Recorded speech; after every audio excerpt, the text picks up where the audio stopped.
Boa tarde, amigos. Aqui eu sou o Matheus Chibus do canal Cicatão. Em primeiro lugar, eu queria pedir a todos vocês que se inscrevam no canal, deem um like, comentem um vídeo, curtam um vídeo, comentem nas redes sociais, rezem por mim, que ajudem, seja pelo Pix, seja pelo aposto, seja pelo Valeu.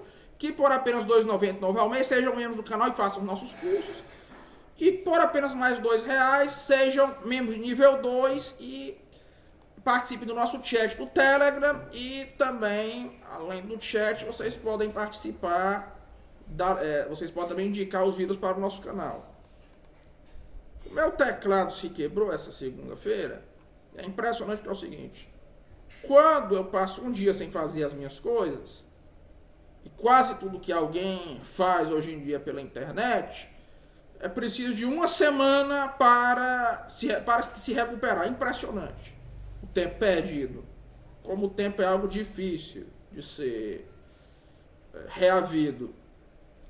E eu tinha prometido já ao Lucas Lancaster, eu estava até conversando com ele, um vídeo sobre essa figura que é o Frei Tiago.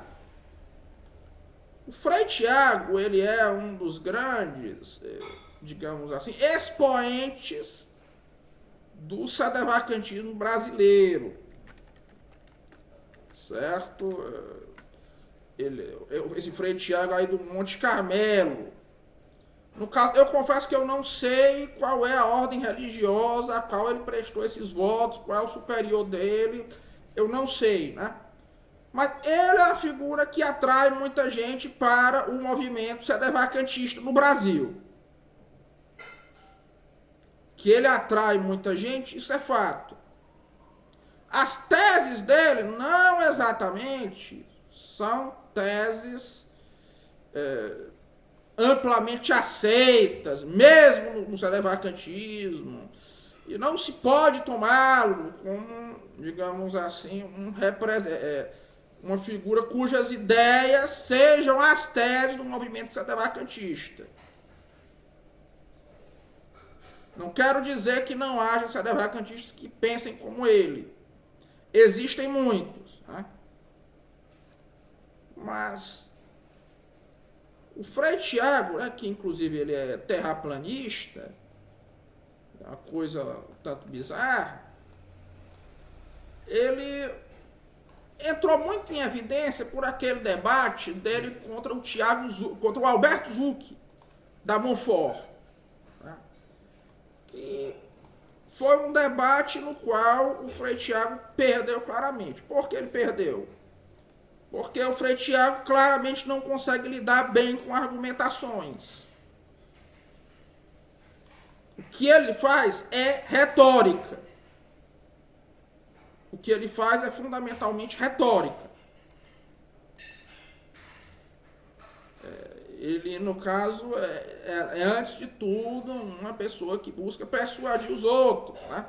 Por artifícios retóricos. Nisso, vejo que ele não consegue lidar com argumentações simples, refutações que o Alberto Zucchi faz. E o curioso é o seguinte, que embora ele seja um sedevacantista, ele, no caso, tem certas teses que lembram muito o modernismo. Por exemplo, ele acredita que existe uma primazia da experiência religiosa sobre a doutrina. Inclusive como centro da religião e como princípio epistemológico da teologia, né? Isso é uma ideia modernista à tout, certo? Isso é uma ideia completamente modernista, que ao menos tem traços fortes de modernismo. Né? Não, isso aí seria uma interpretação muito caridosa. Ou seja, o Frei Tiago, como muitos outros tradicionalistas, parece tender a um modernismo metodológico, ao menos. Quando não partilhando de uma tese modernista de uma maneira integral. Que é o que eu acho que ele, nesse caso, partilha. Outro ponto muito curioso é que ele tem uma visão da igreja que parece ser tipicamente luterana. Porque ele acredita que existe uma igreja espiritual que é externa às estruturas do direito canônico. O que é definitivamente a visão luterana da igreja, nos termos mais ou menos do próprio Lutero. Inclusive, ele usa que o Lutero também defendia que as realidades eclesiásticas não são as realidades do direito canônico. E que não haveria uma aplicabilidade do direito canônico às realidades espirituais. Que o direito canônico seria apenas o direito canônico, a estrutura canônica da igreja seriam apenas contingências. Essa é a visão do Frei. E que, no caso, o direito canônico, a estrutura canônica da igreja, poderia ser completamente alienada em relação às realidades espirituais do que seria essa igreja invisível. É exatamente esse o argumento do Frei Tiago.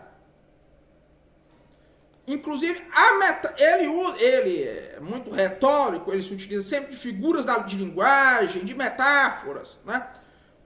Ele usa uma figura de linguagem idêntica à que o Lutero usa no mesmo argumento, que é essa figura de que a igreja espiritual invisível, que é uma tese luterana, e é uma tese absolutamente incompatível com o catolicismo, está em exílio, em um exílio babilônico, exatamente a mesma figura de linguagem que o Lutero utiliza.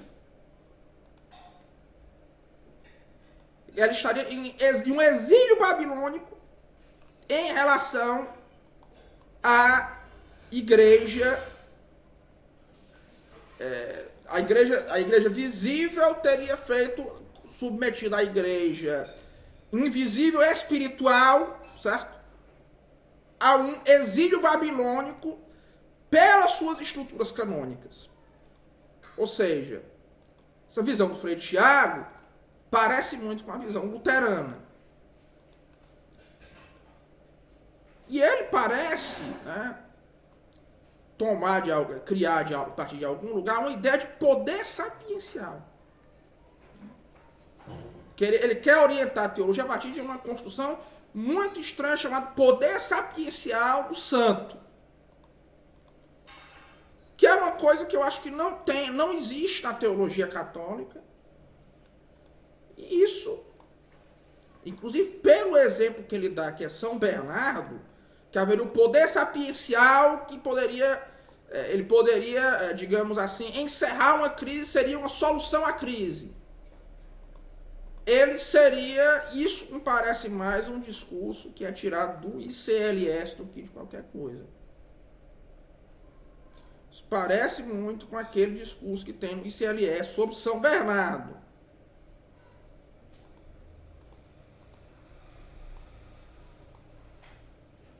No caso, vejam que ele parece presumir que ele próprio, o movimento sedevacantista, detém essa sabedoria.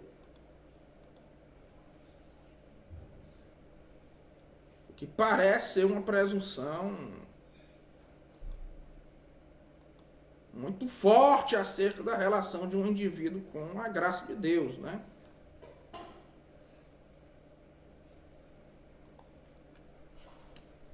Mas no caso, isso que o Frei Tiago faz não é teologia séria, né? Isso aí são as manipulações retóricas de que o brasileiro adora, né? Com um verniz teológico. Isso eu não vejo muita diferença entre ele e o padre Dornelles. Então é fundamentalmente isso, né? Essa câmera agora está dando problema. Um forte abraço a todos e até logo.